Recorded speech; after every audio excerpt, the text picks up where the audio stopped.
моя учительница Ирена сказала: Дана, почему бы тебе не заполнить анкету? Да, пока что нету спонсора, но ничего, мы найдем, все будет хорошо. Заполни анкету, если что, ну не поедешь и не поедешь.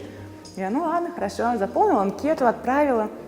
Мне сразу же отписались: здорово, мы вас ждем. И наша ИСМА согласилась нас спонсировать. Это было здорово, я обрадовалась.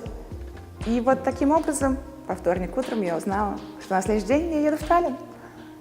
Этот конкурс международный, он проходил в Эстонии, в Таллине 31 октября и 1 ноября этого года.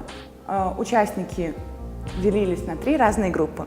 Первая группа — это был официант года, вторая группа — это был лучший официант с Эстонии, они выбирали, и третья группа — это были мы, гости.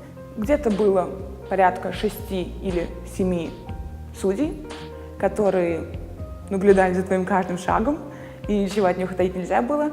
Одна судья даже была с Латвии, все остальные были местные.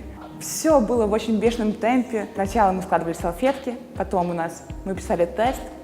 Было открытие, допустим, вина на скорость и на точность разлития вина по бокалам.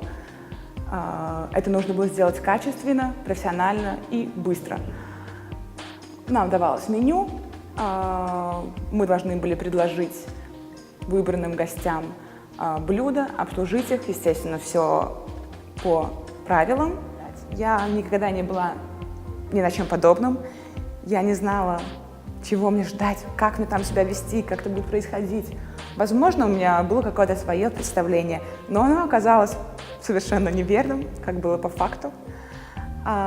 Было порядка 100, даже, возможно, больше зрителей, которые сидели и смотрели, как это все происходит. Приезжали даже гости с Латвии. Я просто услышала родную речь и узнала, что они приехали с Латвии специально на эту выставку посмотреть, как проходит этот конкурс, потому что это уже был 19-й. Первое место занял латыш Мартинч.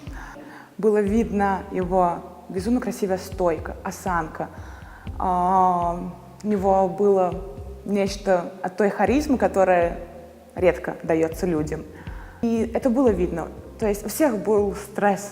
Тряслись руки. Когда я разливала вино, у меня руки ходили так, как будто я алкоголик. Но это я была не единственная. И вот этот парень, он совладал с собой абсолютно. Это очень интересная организация, это бесценный опыт, но это опять-таки не для всех. Это должны быть крепкие выдержанные нервы, хорошая подготовка и, естественно, большая самозаинтересованность. Человеку, которому ничего не надо, либо который ничего не хочет, делать там будет нечего.